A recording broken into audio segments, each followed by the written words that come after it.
Thank you for joining us today for this very exciting webinar. We have the opportunity to learn more about Germany, which is a fantastic destination. It's on a lot of people's bucket list, so got some very exciting information to share with you today. And I'm going to go ahead and immediately turn it over to our presenter, Stephen Perry, who's with Pleasant Holidays and Journeys. And if you have questions during the presentation, if you will put those in your questions box, I will monitor them and share them with Stephen at the end of the presentation. And then that way we will keep everybody muted and won't have any background noise to detract from the presentation. So the questions box is in the module over to your right-hand side. And if that's in your way, you can click on the arrow that's pointing to the right, and that will hide that control panel, and then you click on it again if you want to type in a question. So, Stephen, I'll let you go ahead and get started and tell us more about Germany. All right, thank you very much, and thank you everyone for taking time out of your day to watch this webinar. It's greatly appreciated. I'm very excited about Germany. It is a newer destination for Pleasant Holidays, one that we had before and then stopped representing and fairly recently added it again. Absolutely one of my favorite destinations, so I'm glad to be here to do some training for you. That said, I never believe in really long webinar presentations. I want everyone's focus, and I want you guys to have fun and learn some stuff without me just rambling on for an hour. So in a short period of time, there's obviously way more information that I could teach you about Germany than possible. So any questions you have, just ask. If I don't know the answer, there are questions I don't know the answer to. We're talking about an entire destination. I can definitely find out and let you know. So that said, I will go ahead and get started. So if you're not familiar with Pleasant Holidays, we work with Cruising Co. and just help get everything set up for your vacations. Everything from A to Z, that could ever be included in your package, we can do with them for you. And we have lots of different destinations that we represent. Today, the focus is, of course, on Germany. Most of the slides you're going to see on this are image-based. I really just want to get a good image for you in your minds that you could really picture Germany. And a lot of people picture old school Germany. And Germany's changed a lot, and there's so much that it's added in recent years to offer that really make it a unique, one-of-a-kind destination and a fun one for you to travel to many different times. So first, going to cover the basics. I'm sure most of you already know exactly where Germany is. If you do not, you can see this lovely map here. It is right by France, Switzerland, Austria, Prague area, Czech Republic, Poland, Denmark, Netherlands, Belgium. So great place within Europe, centrally located. Talking a little bit more about it, primary language is German. However, most Germans do speak English as well. It's quite easy to be a pure English speaker there. You do not need to feel like you have to know German to go there. Capital city is Berlin. Population is large. It's 82 million people, so very large. Euro is the currency, so that makes it easy when you want to do multiple stops within Europe. And it's a temperate climate. So there's lots of ways to explain what that is, but the easiest in terms of weather is it's similar to in the United States. Basically same seasons. Most popular time to travel to Germany would be the summer, where it's a little bit warmer, better weather, though spring is great, fall's great. Winter can definitely get colder. It does have 4 seasons. You do need a passport to go to Germany. It does need to be valid for 6 months after your planned return date. So make sure that, or departure date, sorry. So make sure that it is going to be valid for that entire time. And you do not need a visa. As long as you're staying 90 days, less than 90 days, you will not be required for a visa. It's rare that you would want to go there for that long. If you do go for 90 days or more, you will be required to have a visa. Germany is the 4th largest economy, so they do very well. It's a country that has everything you could ever want to choose from, very high tech as well. It's also the 2nd most popular immigration destination in the world. Do you guys know what the first one is? That might be a tricky question. You might instantly think United States, and then you start second guessing yourself. Is it? It is. The U.S. is the #1 most popular immigration destination in the world. However, most people definitely do not know that Germany is actually the second. That should speak a lot about Germany, and show you that it's very, very diverse. It's a comfortable place for people to live. It's great. Getting there is easy. You can see this map at the bottom, which just has lines of basically all of the flights and their paths. You could see that the majority of flights go right into the center there, which is Europe. So you can get to Germany from anywhere. That said, there are nonstop flights within the US from New York, Chicago, Los Angeles, San Francisco, as well as Atlanta. You could do trains as well. So if you're looking to take a train, you can do that. Actually from Austria, Czech Republic, Hungary, Belgium, France, they all offer those railjet options. So why visit Germany? I just put some of the next slides, things that I personally feel you should visit Germany for. First things is they love to celebrate, and they celebrate everything. Basically everything you can think of, there's going to be a celebration for it. You can see on the right, I'm not going to read all of those to you, but these are just a list of a handful of festivals that they have there. Everyone knows Oktoberfest. That's excellent from October, or from basically September, October, early October at least. That's the most popular that we hear about in the US a lot, but there's a lot of music festivals, lots of ballet, performance festivals, equal rights festivals, everything you could think of they have festivals for in Germany. There's also 13 different national parks. I didn't have enough room to put all of them here. These are just some different pictures to show you how, all of the different national parks and how different they are. You have really lush forest vegetation ones. Totally different kind. You can see the Bavarian forest there looks almost like a rainforest, and then the Harz National Park looks, more like the Rocky Mountains almost. There's also, beach access areas, different kind of ocean life. Really any kind of national park you can think of is within a fairly small, range to get to. So it's very easy and convenient for you to see national parks while you're there. The history, everyone knows a lot of German history from various different times. They actually have a lot of castles in history, or I'm sorry, obviously in history, but in Germany as well. One of them was actually the idea for the original Sleeping Beauty. So lots of history there from various ages, and of course, high performance cars. They have the Autobahns, which are around the country, which basically you can go as fast as you want when you're driving there and get from point A to point B very quickly. The other thing is they're very focused on health and wellness. When you think of German food, what do you think about? It's probably not healthy, right? But Germany's a pretty healthy country, and they have a lot of focus on health and even mental wellness. Lots of different spa options or wellness retreats. All of the current different exercises, yoga, Pilates, everything you can think of is very much focused on in Germany. So for health reasons, really a great place for you to go. I already touched base on music a little bit.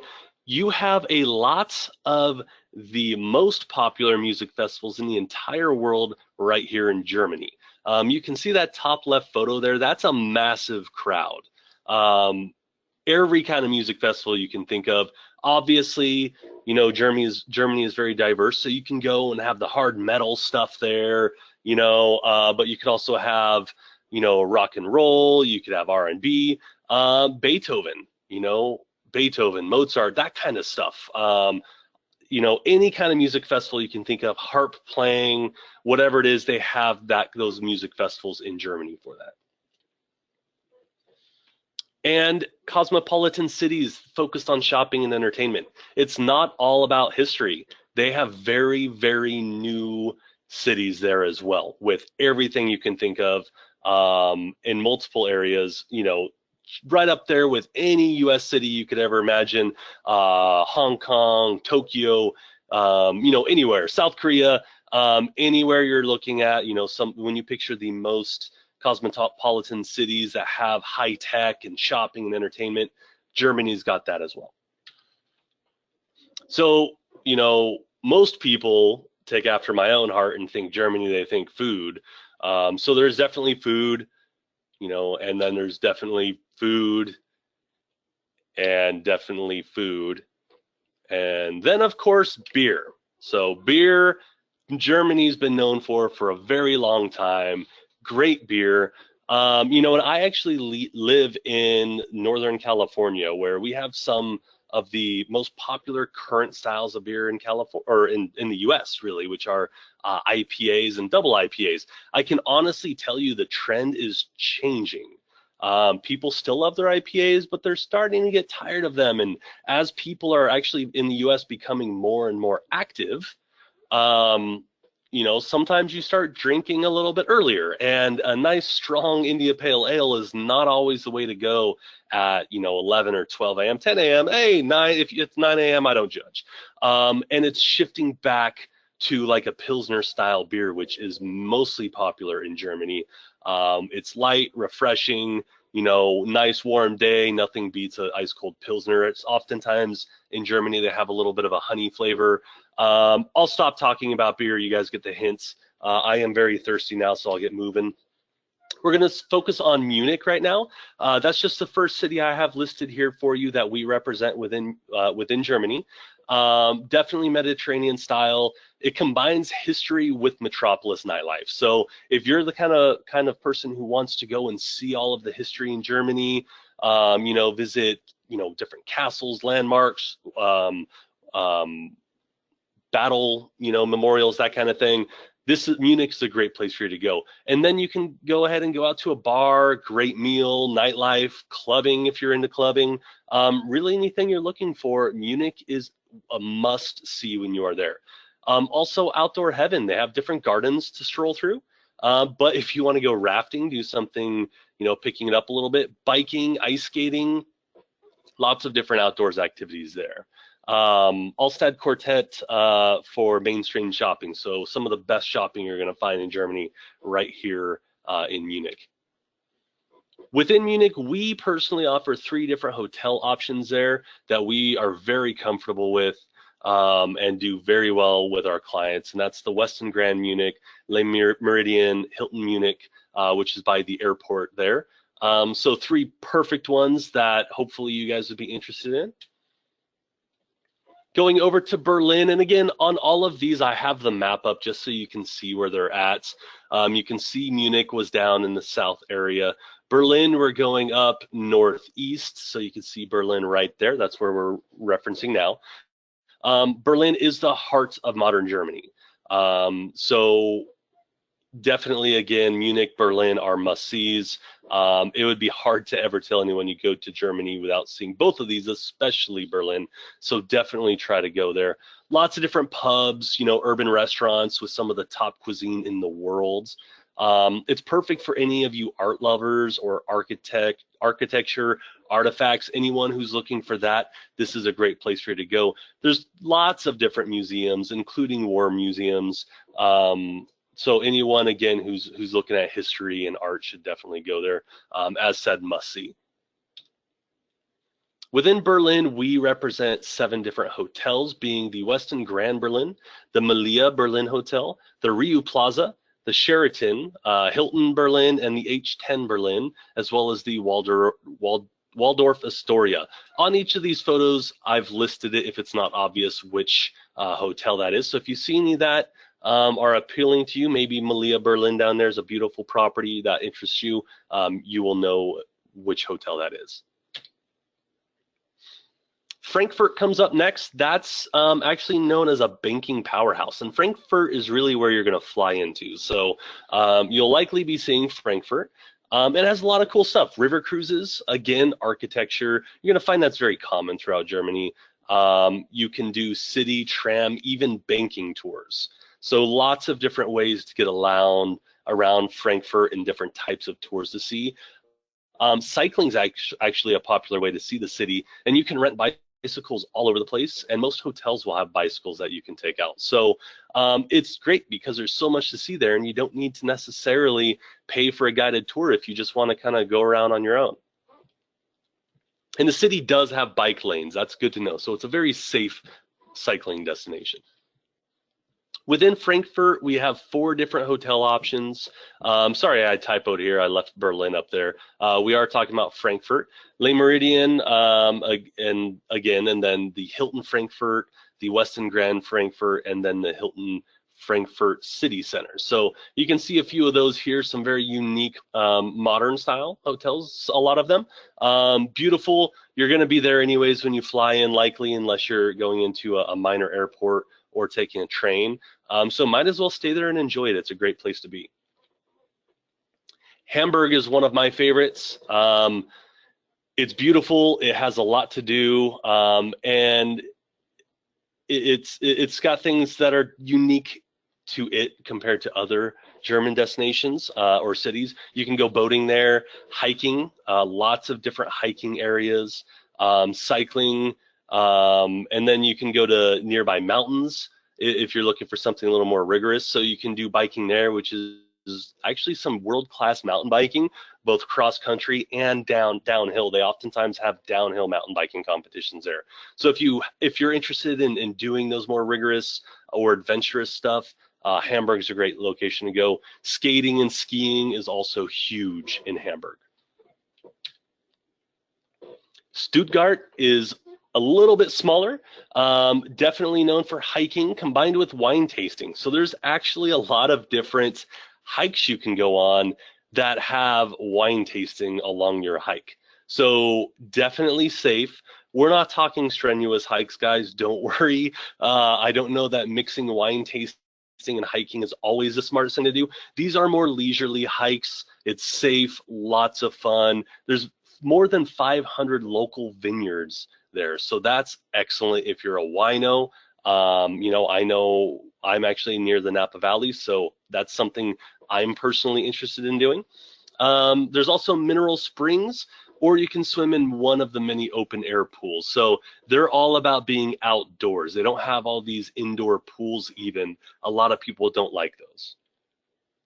Nuremberg, again, known for biking as well as walking tours. And it's a 1-hour journey from a bunch of different smaller towns, including Bamberg and Beirut. So if you're looking to see a lot of those little towns that you see in movies sometimes, the Nuremberg is a good place for you to be because it's kind of a great hub to be in to really get around to some of those smaller historical towns there. So if that's something you're interested in, this is definitely where you want to go. And they actually have a restored medieval town there, so pretty awesome to see. They have a castle there as well. Lots of history in a small area. Small area meaning the city itself is actually pretty large, but the surrounding cities that are so close are tiny, and lots of history there. Within each of those 3 destinations, we currently represent the Le Méridien at each of those. So great properties. You can see all of them are very historical, very art-focused, architecture-focused. So beautiful hotels if you're not familiar with Le Méridien, very luxury. You'll be very well taken care of and never have any kind of worries, have the best accommodations you can get. So great options for you. That said, that's really the overview of Germany that I wanted to cover. I'm hoping you have questions. Questions are the very best. So if you have any questions, please go ahead and type those. We've already had a couple of questions that have come in, so thank you for all the information you've shared so far. And of course, one of the things that you touched on is one of the things that people are very interested in, and that is beer, and particularly Oktoberfest, which of course, ironically, is mostly in September. But what are some of the tips that you can offer, or the locations within Germany that you suggest for visiting if a person wanted to go and experience Oktoberfest in Germany?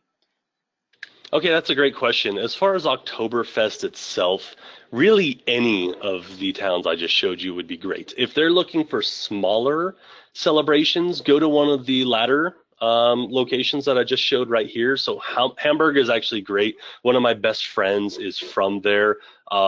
Great town for food and beer. They definitely have celebrations. And when I say a little smaller, they can still be quite large. But if they're looking for not a huge festival style Oktoberfest, any of these options would work well for you. If you're going to go to Berlin, that's going to be a much larger festival. So Berlin, Frankfurt has quite large festivals. Any of those, you're going to have the huge Oktoberfest festivals.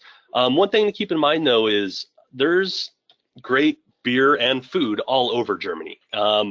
And as you all know, everyone has a different taste that they're looking for, and every region has its own flavors. So the best thing to do when you're here is find the small places. Oftentimes, it's like a basement or cellar kind of thing, a little bit harder to find.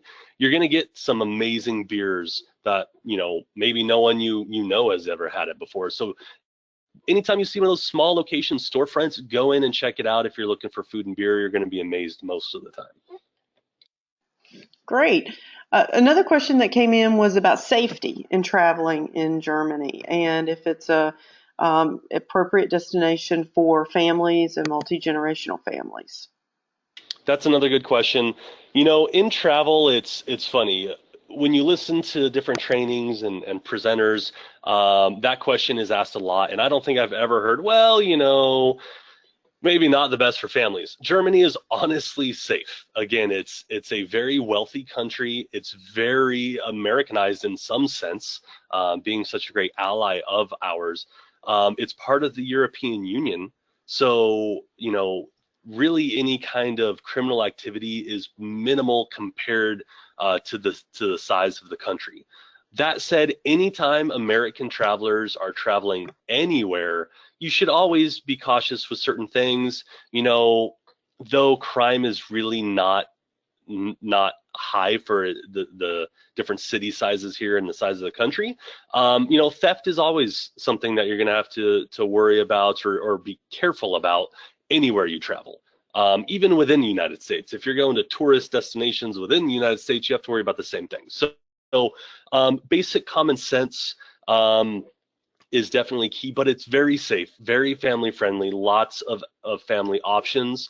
The places I would be most cautious with are, airports and especially train stations. Train stations or the larger, tourist destinations and monuments. Just make sure that you have your belongings in hand so you don't have to worry about it.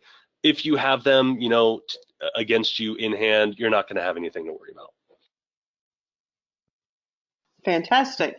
Now, somebody asked about is it better to go and have one base, pick one of the cities that you mentioned, use it as a base and do your trips out from there? Or if you're going to be there for 7 to 10 days, because obviously it's not just around the corner, so you're going to want to go and stay for a little while longer.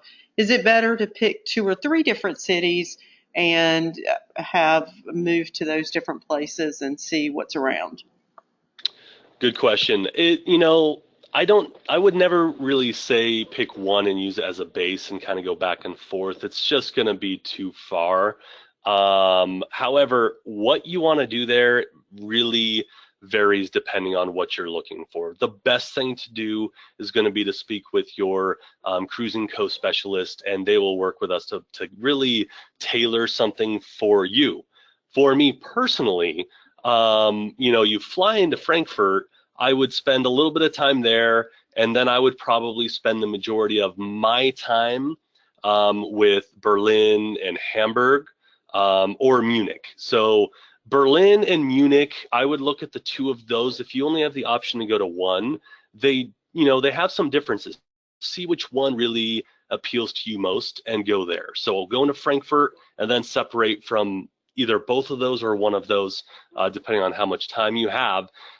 If you have time just for one, again, Frankfurt, go to one of those, and then pick another town that you can go to that's a little smaller, and see where you can go. If you go to Berlin, being able to go to Hamburg and Bremen area there would be a great option. Whereas if you're into Munich, go to Nuremberg and then those little towns nearby within an hour of that, that would be a great area. If you insist on staying in one town the entire time and going elsewhere from there, Nuremberg would be the area you want to go because that's the one that has, the 1 hour trips to numerous different smaller towns. So that would be where you would want to do that if you chose that. Great information. And then the other thing you just had up on the screen about your Nuremberg, the area, is that it does have a very popular Christmas market. So if people are looking to do something other than travel in the summertime and want to experience something different, the Christmas markets are the fun opportunity to go and shop and sightsee in that area. Exactly. Definitely a popular Christmas market. Beautiful place to go if you're going. Check that out. And then, anytime there's a great Christmas market, you're going to have great Christmas treats as well. So expect a lot of goodies there. Fantastic. And I just would echo the sentiment that the best thing to do is to let your cruising co-agent help you identify what it is that you most want to get out of this trip, because everybody is different, whether it's history or culture or art or food, whatever it is, they can work with you to craft an itinerary that will meet those needs and make sure that you have the best trip possible. So make sure that you reach out to them if you have additional questions, and if we need to, we can forward those on to Stephen and get some additional expert opinions on it. But we appreciate you taking the time to join us today for this presentation. And Stephen, thank you for your insight and for your information. And I hope everyone has a fantastic day and learned a lot about Germany.